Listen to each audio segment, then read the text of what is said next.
Bonsoir, mesdames et messieurs et mesdemoiselles, j'espère que vous allez bien. Lorsque je vous dis que M. Zelensky et ses troupes ont perdu la tête, il y en a qui pensent que j'abuse. Je n'abuse pas. Je sais de quoi je dis. Je sais de quoi je parle. Parce que ce qu'ils viennent de faire aujourd'hui, ce n'est pas une provocation de Vladimir Poutine. C'est une opération suicidaire. Ils ont tenté de s'attaquer à la plus importante raffinerie de Russie. Je dis bien la plus importante raffinerie de Russie, selon Moscow Times.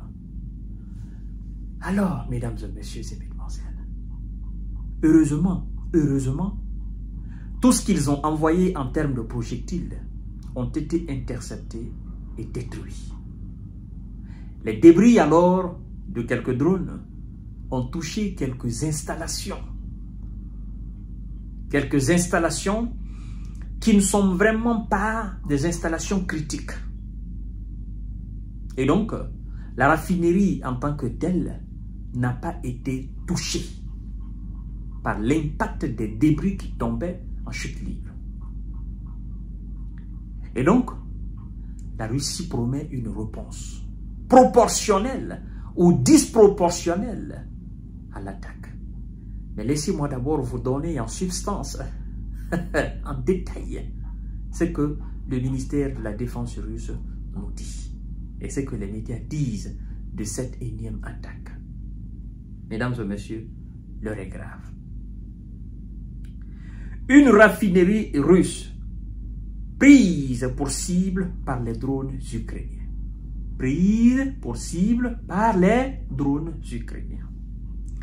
La raffinerie russe de Kirishi, au sud-est de Saint-Pétersbourg, a été la cible, la nuit passée, d'un raid de drones ukrainiens, a annoncé Alexandre Drozdenko, gouverneur de la région.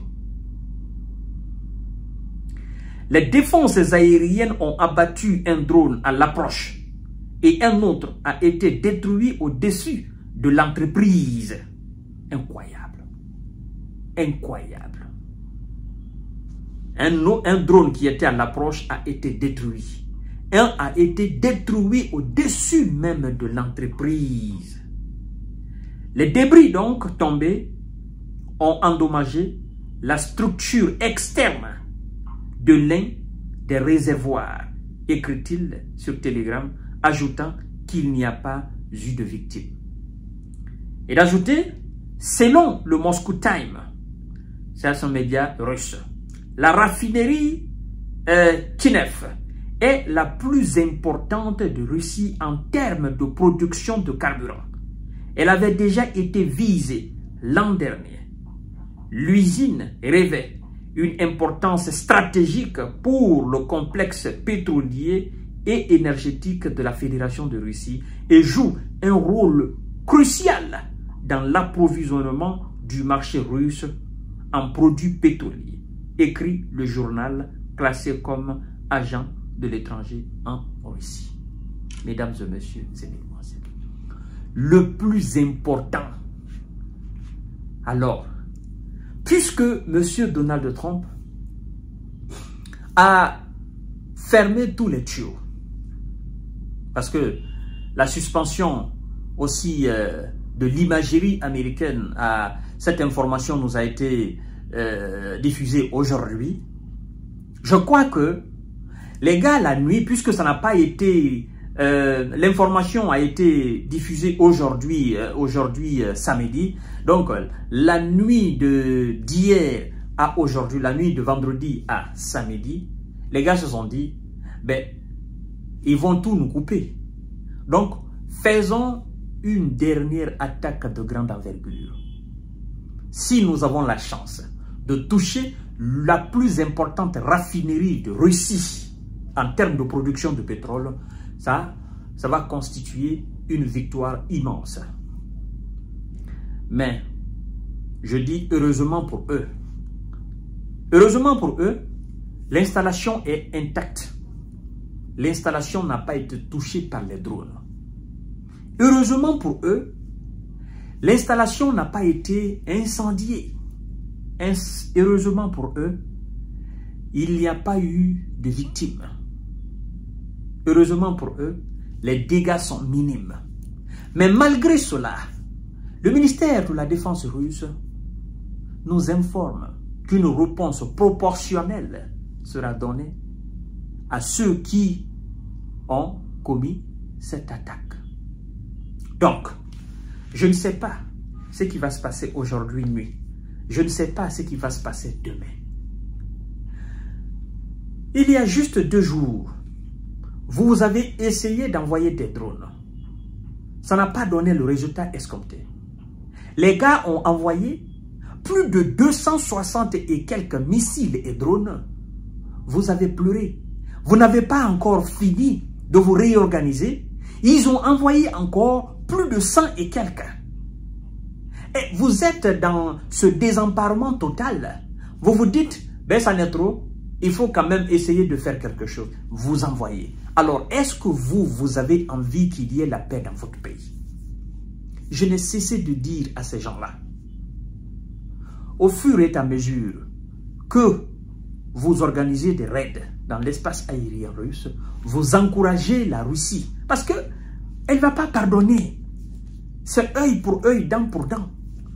Elle ne se laissera jamais faire. Elle vous a déjà dit cela, qu'à chaque fois que vous attaquez, elle répliquera.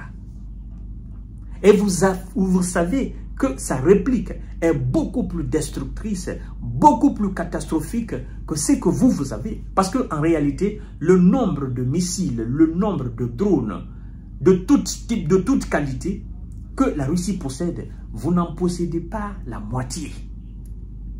La technologie de fabrication, n'est-ce pas, de tout type que la Russie possède, vous n'en possédez pas.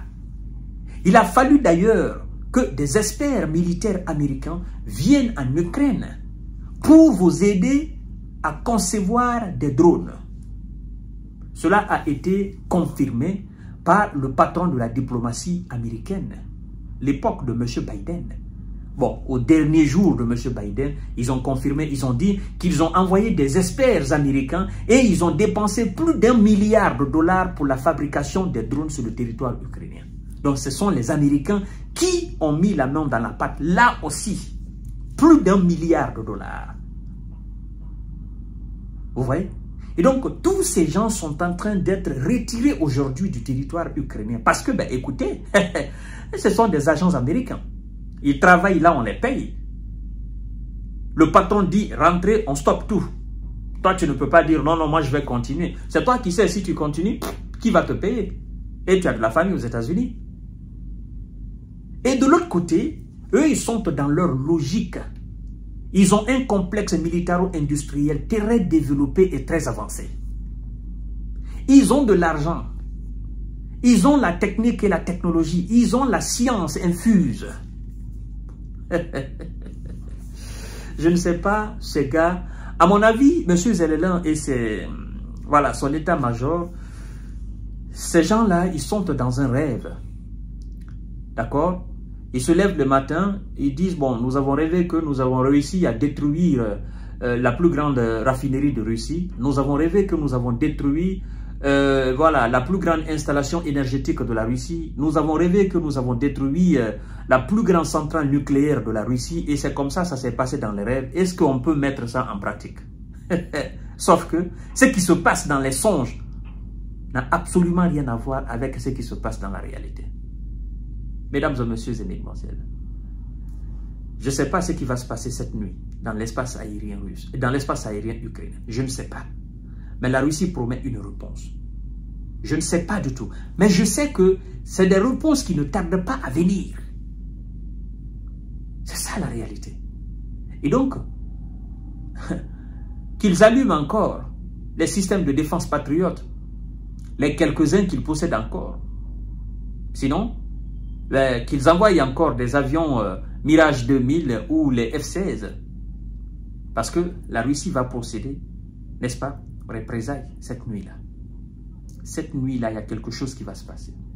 Voilà donc, demain encore, ils vont se mettre à condamner. Oh non, Vladimir Poutine ne veut pas la paix. Vous voyez ce qu'il a fait encore. Ça fait 3 jours comme ça, ils nous bombardent. Mais c'est qu'eux, ils font, ils ne voient pas cela. Je vous donne rendez-vous tout à l'heure, mesdames et messieurs et mesdemoiselles. Restez connectés, surtout partagez les émissions dans tous les groupes possibles. Merci beaucoup.